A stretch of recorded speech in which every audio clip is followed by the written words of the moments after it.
Some of the most effective villains in fantasy aren't the strongest or the loudest, but they have one thing going for them. They believe something your hero doesn't. I spent over 20 years writing fantasy and digging into what really makes a villain stick with readers. And most of the time, it's not the evil plan, it's the belief that drives that plan.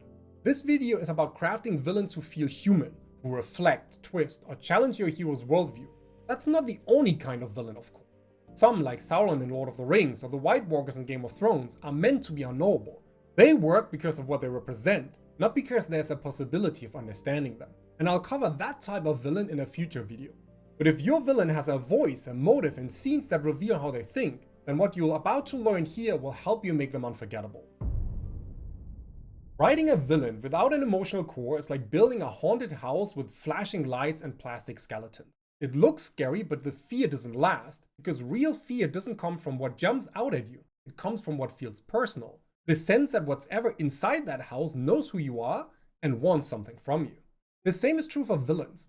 Writers often build the scaffolding, like mysterious origins, menacing monologues, cool powers, but they forget that the one thing that actually haunts a reader is recognition. A moment where we see some part of ourselves inside the villain and flinch. If your villain only exists to be bad, they're often not scary, they're hollow. You can throw the biggest army behind them, give them all the lore and prophecy you want, but if there's nothing specific and human behind their decisions, the reader will forget them the second they are off page. But here's what actually makes a villain land. Specificity. Not a giant plan to rule the world, a quiet reason they need to. Not a love of power, but a fear of having none. If you don't know what your villain is afraid of, personally, not conceptually, you don't have a villain, you have a backdrop. To avoid lifeless villains, stop thinking about archetypes and start thinking about vulnerability. What moment would embarrass them if the hero saw it? What memory do they rewrite in their head to feel like the victim instead of the villain? That's when they stop feeling like an idea and start feeling like a person the reader can't look away from. Once you know what your villain is afraid of to feel, you can start building the belief system they've built to avoid it. That's where the real power is, not in the wound itself, but in the logic they wrap around it to keep it buried. The way I see it, a strong villain isn't someone who wants to rule the world. It's someone who wants to fix it, and is willing to rot from the inside to do that. Now, as mentioned earlier, I'm leaving pure evil for a future video here, focusing instead on villains that are meant to feel human in the first place. And for those, I use the rot versus rule model when testing if a villain's emotional logic holds. Rot is what's decaying inside them, a belief they refuse to re-examine, a moral line they once drew and then raised. Maybe it's not even evil, it could be exhaustion, resentment, a voice in their head that says, this is what the world deserves now.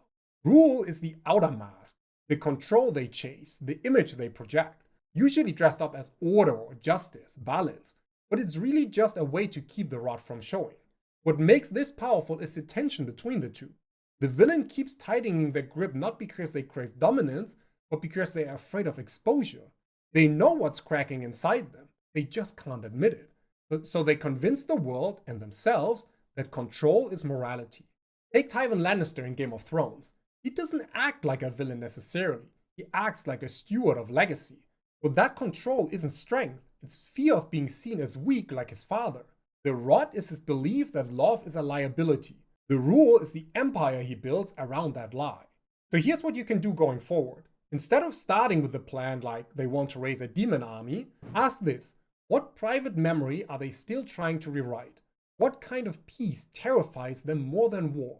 And who did they used to be before they started lying to themselves? The more clearly you define that inner rot, the more dangerous their outer role becomes. Because now they're not just trying to win, they're trying to prove something. And that desperation is what breaks heroes and readers. Which brings us to the sad part.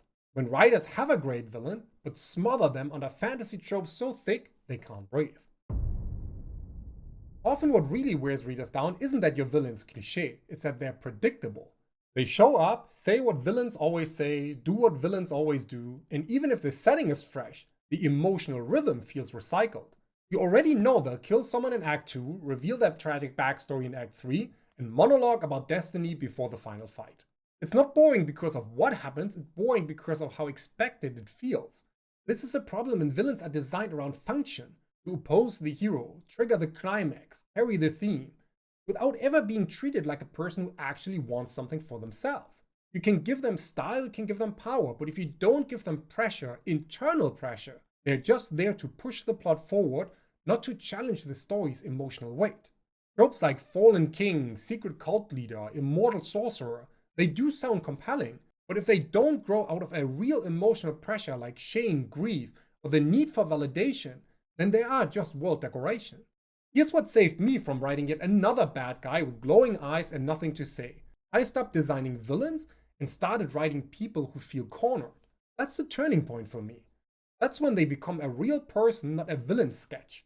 It's not how can I make them scary, it's what decision do they genuinely believe is the only option left. Many of the best villains aren't doing evil things on purpose, at least not evil from their point of view. They're just doing what they think they have to, and that logic should make sense before it gets scary. So if your villains feel like a generic role, zoom in. Ask what conversation they would dread having with the hero, the one that reveals what they lost or who they could have been. That's when the villain starts creating real pressure, forcing the hero to respond. And once you've stripped all generic tropes away, what's left better be personal, because that's where the real danger finally starts. Now, a villain doesn't need to hate your hero, but they should see them and threaten something real. That's where many antagonists fall apart. They're clever, powerful, even well written, but emotionally disconnected. They just don't care about the hero's choices. They don't challenge their identity. They're just there to be stopped. And when that's the case, the conflict turns hollow. Not because the stakes aren't high, but because the villain has nothing personal at stake. Instead of the hero, they could be fighting anyone. And that means the tension isn't really about the relationship, it's just about the outcome. But to me, conflict isn't about plot friction, it's about personal exposure. A great villain doesn't just oppose the hero, they see them. They know the exact fear the hero's hiding and they poke it until it breaks. Look at Azula from Avatar: The Last Airbender. She doesn't just fight Zuko, she outperforms him in every category he's insecure about. She's the sibling he'll never outshine, the heir their father actually wanted. Every time she speaks, it's surgical. To mimic this, you don't need to add another flashback or tragic twist to make your villain land. Sometimes all it takes is one line, one moment of clarity where the villain names the thing the hero's been trying not to admit. Not something cruel, something true. You're not trying to save anyone, you just want to be the one who gets thanked. You don't want peace, you want credit for choosing it. You hate me because I remind you who you used to be. Lines like these hit harder than any weapon because they're not insults, they're diagnoses. And how do you write a line like that? Start by looking at what your protagonist believes about themselves. The thing they hope is true. And now imagine your villain cutting right through that hope with something the hero almost believes too. It should feel like a betrayal, but worse, like a confirmation of the hero's doubts. Because when your villain knows the hero's secret shame and pushes on it, that's when your plot becomes a story. Which brings us to the core structure. If your villain feels foggy, it's probably not because they need more lore. It's because you can't explain them in one short paragraph. And if you can't, your reader sure won't. So here's a trick that exposes weak villains instantly. Try to fill this out. Name is a role who wants gold because emotional reason. But they believe lie, which makes them self-defeating behavior. They refuse to accept truth, and unless they are stopped, moral world consequence. This is very similar to the hero version I shared in an earlier video. Let me show this in action with President Snow from the Hunger Games. President Snow is a ruler who wants to preserve order because he believes rebellion leads to ruin. But he also believes fear is the only way to keep peace, which drives him to poison minds, rig systems, and punish symbols instead of solving problems. He refuses to admit that control built on fear always fractures, and unless he's stopped, the cycle of violence will devour the very world he's trying to preserve. Just like the hero version of this, it gives you a full emotional architecture with belief, fear, goal, and cost, and again in just one paragraph. And the reason this matters is because it connects every piece. You're connecting what they want with how they act and how that reshapes the story. As a result, you're no longer writing a series of cool scenes with a villain in them. You're creating tension that shapes the story even when the villain's off screen.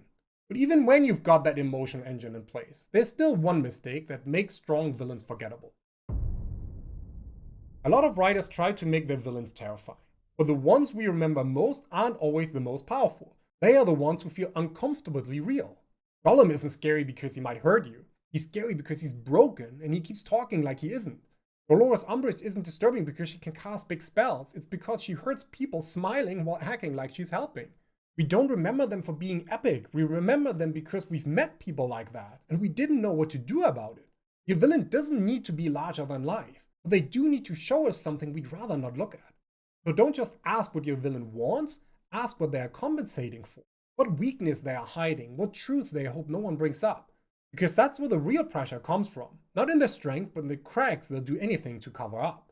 And when your villain finally makes sense, but your story still doesn't work, then that's not a villain problem anymore, it's a structure problem.